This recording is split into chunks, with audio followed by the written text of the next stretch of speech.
Question है consider a compound slab consisting the two different materials having the equal length thickness and thermal conductivities K and 2K. The equivalent thermal conductivity of the slab is,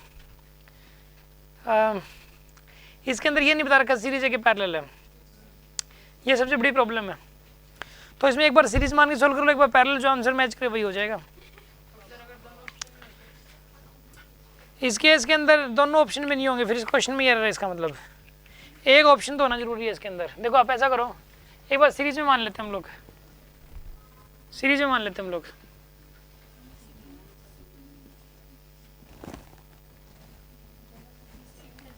length बराबर है L और L, ठीक है। Thickness बराबर है ए और ए, यानी cross section area बराबर है, ठीक है। इसकी क्या है थर्मल कंडक्टिविटी, इसकी 2K है, ठीक है। आपको इक्विवेलेंट थर्मल कंडक्टिविटी बतानी है, इक्विवेलेंट थर्मल कंडक्टिविटी। देखो इसका पहले वाले का रेजिस्टेंस कितना आ जाएगा बताइए, L अपॉन में KA। दूसरे वाले का रेजिस्टेंस कितना हो जाएगा बताइए, L अपॉन 2KA। अब सुनो, 1 अपॉन में R effective is equals to 1 upon R1 plus में 1 अपॉन R2। सीरीज वाला लगाना है, बिल्कुल सीरीज वाला, क्योंकि ये सीरीज में अभी, ठीक है, सीरीज वाला लगाना है। R effective is equals to R1 plus में R2, R effective is equals to R1 plus R2। R effective की जो वैल्यू है वो इस केस के अंदर क्या हो जाएगी बताइए, R इफेक्टिव की वैल्यू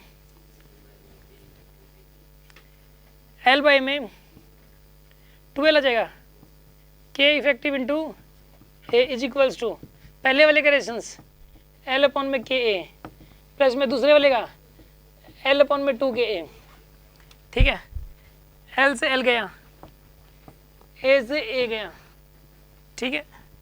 यहाँ पर आएगा 2 अपॉन में K effective is equals to 1 upon K plus में 1 अपॉन 2K, ये हो जाएगा आपके पास, ठीक है। और यहाँ से K इफेक्टिव की वैल्यू आ जाएगी आपके पास। अब यहाँ से आएगा ये 2 अपॉन K इफेक्टिव, एलसीएम ले लो 2K एलसीएम ले लिया, यहाँ पे आएगा 2 प्लस 1, यानी क्या आएगा यहाँ पे 3 अपॉन में 2K, यानी K इफेक्टिव की वैल्यू कितनी आएगी बताइए, 4K/3।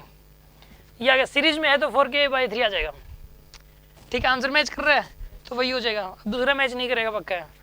अगर दूसरा भी मैच कर रहा हो फिर तो ये क्वेश्चन में ही प्रॉब्लम है। फिर तो समझ आ रही है बात आपको। मैं करके दिखाऊंगा पैरेलल वाला भी, ये सीरीज में ही आंसर मैच कर रहा है, पैरेलल में कुछ और आ जाएगा अब, ठीक है ना। उसमें सिर्फ इक्वेशन बना के दे देता हूँ मैं, इक्वेशन बना के रख देते हैं बस। ये दो स्लैब्स ऐसे लगी हुई हैं, एरिया ए है इसका भी ए है, भले ही थोड़ी सी ये चौड़ी है फिर भी दोनों का एरिया ए है, लेंथ दोनों की एल और एल है, ठीक है।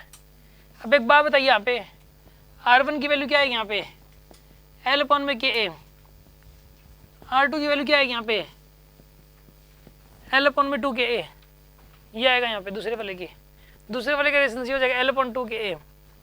अब बताइए 1 अपॉन में R इफेक्टिव किसके बराबर होएगा, 1/R1 प्लस में 1/R2। तो इस केस के अंदर 1 अपॉन में R इफेक्टिव की वैल्यू हो जाएगी यहाँ पे K effective into 2A is equal to 1 upon में R1 L upon KA plus में 1 अपॉन में R2 2KA।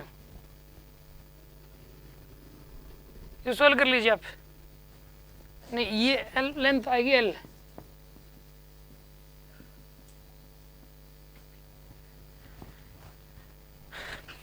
ये हो जाएगा। सॉल्व कर लो, यहाँ से K इफेक्टिव आ जाएगा निकल के, ठीक है। सॉल्व कर लीजिए, आपके पास आंसर निकल के आ जाएगा, ठीक है।